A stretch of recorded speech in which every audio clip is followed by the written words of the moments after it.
कौन थे बाहुबली वीर लोरिक? कौन थे योद्धा वीर लोरिक? वीर लोरिक का जन्म उत्तर प्रदेश के बलिया जिले वर्तमान के गौरा गांव में पनवार गोत्र के एक क्षत्रिय यदुवंशी अहीर घराने में हुआ था। वीर लोरिक राजा भोज के वंश भी माने जाते हैं, जो सन 1167-1106 में राजा थे। बजरंगबली हनुमान के अंश कहने वाले वीर लोरिक योगमाया मां भवानी के बहुत बड़े भक्त थे और उन्हें स्वयं मां का बाहुबली वीर लोरिक की अद्भुत प्रेम कहानी। आज हम अपने वीर लोरिक और मंजरी की प्रेम कहानी के बारे में बात करेंगे। वैसे तो हम सभी प्रेम कहानियां सुनते हैं, उनमें से यह एक अद्भुत प्रेम कहानी है जिसे हर साल गोवर्धन पूजा के दिन हम उन दो प्रेमियों को याद करके अपने प्यार को मनाते हैं। वीर लोरिक पत्थर और स्थानीय जानकारी। वीर लोरिक पत्थर और स्थानीय जानकारी। वीर लोरिक पत्थर, जिसे हिंदी में वीर लोरिक पत्थर, वीर बहादुर पत्थर के नाम से भी जाना जाता है, उत्तर प्रदेश राज्य के मारकुंडी मवेशियों पर सोनभद्र से लगभग 5 किलोमीटर दूर स्थित है।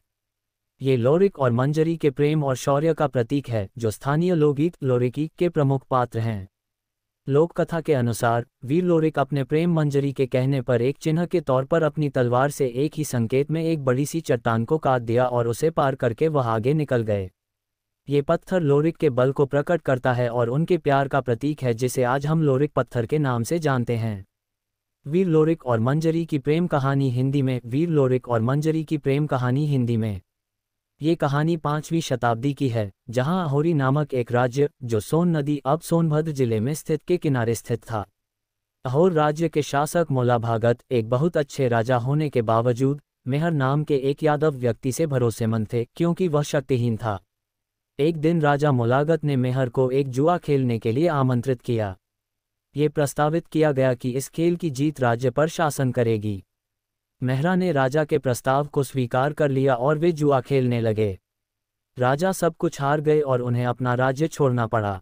राजा की दुर्दशा देखकर भगवान ब्रह्मा एक प्रच्छन्न भिक्षु के रूप में आए और उन्हें कुछ सिक्के दिए, जिसे उन्होंने एक बार उन सिक्कों के साथ दोहराए जाने के बाद मिटा दिया। उनका शासन वापस आ जाएगा। राजा ने फैसला सुनाया और जीत गया। मेहर 6 बार हार गई और साथ में अपनी पत्नी को, जो प्रेग्नेंट थी। 7वीं बार उन्होंने अपनी पत्नी के गर्भ को भी खो दिया।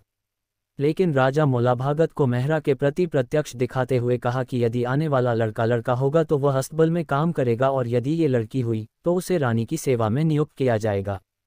मंजरी का जन्म और अत्याचारी राजा मोलाभागत का अंत। मंजरी का जन्म और अत्याचारी राजा मोलभगत का अंत।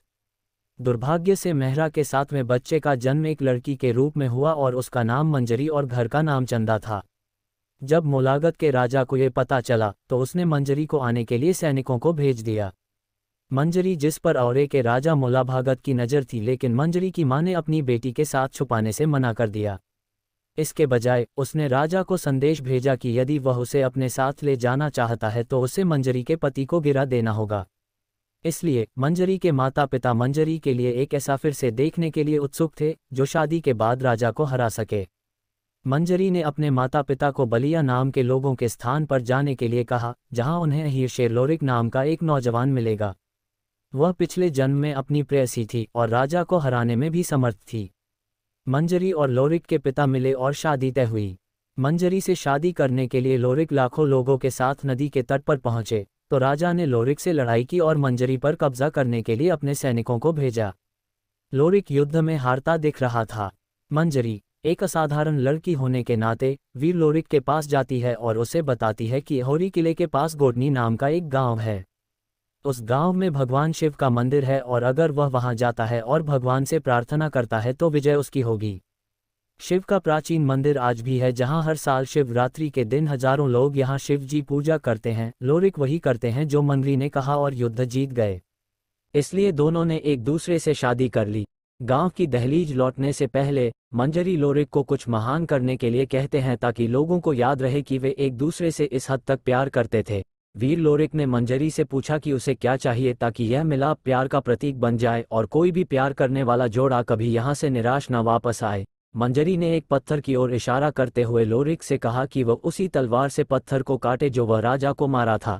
लोरिक ने ऐसा ही किया। पत्थर 2 मोहरे में काटा गया। मंजरी ने एक खंडित चट्टान से अपने सिर पर सिंदूर और वीरो लोरिक स्टोन को लगाया, प्यार की निशानी के रूप में हमेशा के लिए खड़ा कर दिया।